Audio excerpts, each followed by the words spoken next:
Sejahtera semua, selamat datang ke channel Fels Lifestyle. Halo semua, salam sejahtera Malaysia. Salam sejahtera Malaysia. Halo semua, salam sejahtera Malaysia. Salam sejahtera Malaysia.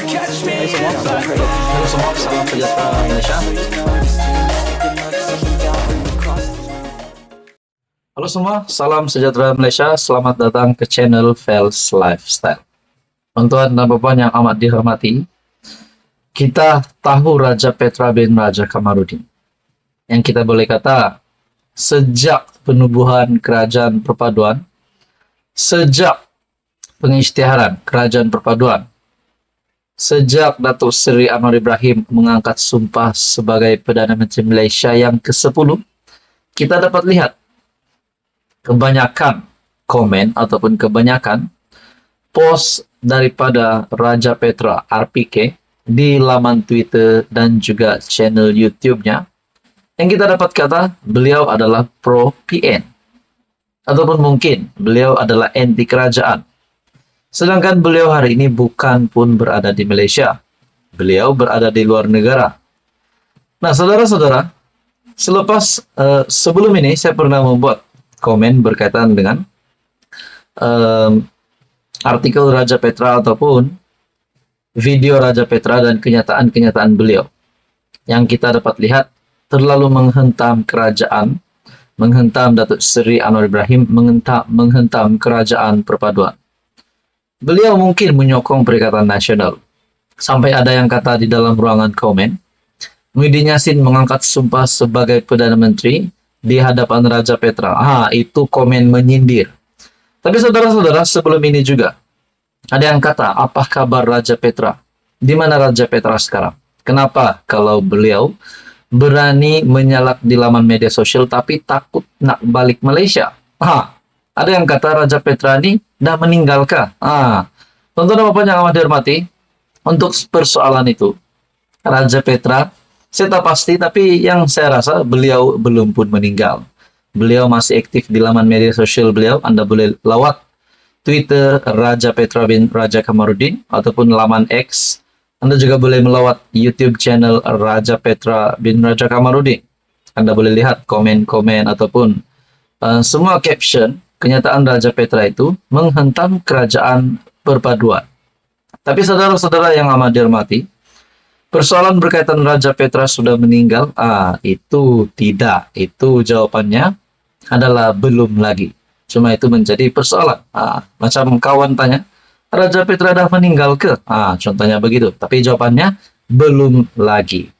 Nah, di dalam ruangan komen, di dalam video yang saya ada post sebelum ini, menyatakan Raja Petra konsisten menentang mana-mana parti yang memerintah. Ada juga komen, betulkah bagus dunia akan jadi aman? Tidak lagi. Ada juga kata dikebumikan di UK. Saudara-saudara, kita tidak mendoakan yang buruk-buruk untuk Raja Petra, tetapi kita berdoa yang baik-baik untuk kerajaan perpaduan pimpinan Datuk Seri Anwar Ibrahim. Jadi saudara-saudara yang amat saya hormati, apa komen Anda berkaitan dengan isu ini? Sekian saja, teruskan bersama di dalam channel ini. Jangan lupa tekan butang like, share, dan juga subscribe. Halo semua, salam sejahtera Malaysia. Tuan-tuan dan puan yang amat dihormati semua. Seperti yang kita tahu, mana-mana rasuah yang berlaku di negara ini, tidak kira yang sudah berlaku, tidak kira yang baru saja berlaku, yang sudah berlaku puluhan tahun dahulu, tidak kira daripada mana-mana pemimpin politik, asal namanya rasuah, sudah pasti perkara ini paling dibenci rakyat. Disebabkan rasuah ini juga melibatkan wang kerajaan ataupun duit rakyat sendiri. Nah, teman-teman dan puan, siapapun dalam rasuah perlu dikenakan tindakan. Siapapun yang terlibat berkaitan dengan rasuah, penyelewengan dana, perlu dikenakan tindakan sehingga boleh dipenjara. Tapi penjara berapa tahun? Nah, itu kita tak tahu. Nah, teman-teman dan puan yang amat dihormati, kita juga mengetahui sudah ada contoh pun berkaitan dengan rasuah ini, ahli politik sendiri masuk penjara. Tapi saudara-saudara, yang hangat diperkatakan kebelakangan ini adalah selepas Menara Ilham yang disita, nama Tun Daim Zainuddin telah disebut ramai bersama dengan Tun Dr. Mahathir, yang kita boleh katakan adalah geng rapat, kawan rapat Tun Daim Zainuddin. Saudara-saudara, perkongsian daripada Syahbudin sebelum ini berkaitan laporan polis Anwar Ibrahim pada Julai 30, 1999 yang telah menarik perhatian ramai orang.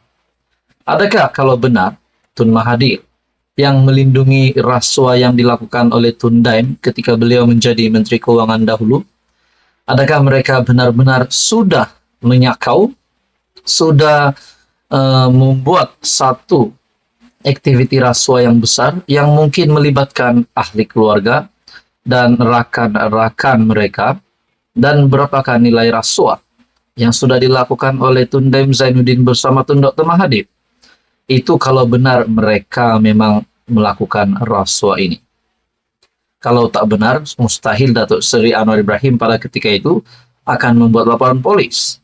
Nah, teman-teman dan puan, saya melihat di dalam satu ulasan ataupun perkongsian daripada Syahbudin yang menunjukkan beberapa jumlah uang, dan juga yang menunjukkan satu yang menarik perhatian saya untuk saya kongsikan kepada Anda semua, di mana perkongsian daripada Syahbudin dengan kaedah sedemikian beliau telah menggunakan kedudukannya dalam kerajaan bagi mengambil manfaat bagi dirinya, bagaimana pula dengan puluhan syarikat lainnya. Saya yakin dengan cara sedemikian Tun Daim dengan restu Datuk Seri Dr. Mahathir telah berjaya mengumpulkan berbilion ringgit. Adakah memang berbilion ringgit ini yang sudah mereka sakau, ataupun yang sudah masuk poket atau entah kemana? Nah, tuan-tuan dan puan, saya ulangi, siapapun juga yang terlibat dengan rasuah perlu dikenakan tindakan undang-undang. Perkongsian daripada Syahbudin, Anda boleh lihat sendiri di dalam Syahbudin Husin ataupun syahbudin.com. Dalam pada itu, saudara-saudara, dalam perkembangan yang lain, setelah saya membuat beberapa konten berkenaan dengan ini, saya menimbulkan persoalan. Adakah selepas ini, selepas Menara Ilham disita, adakah selepas ini harta Tun Mahathir dan kroninya, serta Tun Daim dan kroninya akan disita? Adakah bukan saja Menara Ilham yang disita? Kalau disiasat dengan lebih mendalam lagi, adakah Mahathir juga akan terlibat? Barang-barang ataupun harta ataupun aset milik Tun Mahathir dan Tun Daim Zainuddin bersama kroni-kroni mereka juga bakal disita. Nah, di dalam komen yang lain ada yang berkata, Daim Zainuddin nak buat apa? Dia tak sihat. Nah, kalau Tun Daim Zainuddin tak sihat, nah, mana-mana orang yang sakit, mana-mana orang yang tak sihat, perlulah pergi berjumpa dokter, perlulah masuk ke hospital. Kalau teruk, nah perlu diberi obat yang sesuai lah, ataupun dirawat. Nah, begitu juga dengan Mahathir yang usianya sudah mencecah hampir 100 tahun. Nah, teman-teman yang dihormati semua, apa komen Anda berkaitan dengan isu ini? Anda boleh lihat di dalam Syahbudin Husin, ataupun Anda boleh masuk di dalam channel saya untuk berkaitan dengan beberapa maklumat yang melibatkan isu ini. Saudara-saudara, sekian saja kali ini. Teruskan bersama di dalam channel ini untuk info yang seterusnya. Mohon bantu channel ini dengan menekan butang like, share, dan juga subscribe.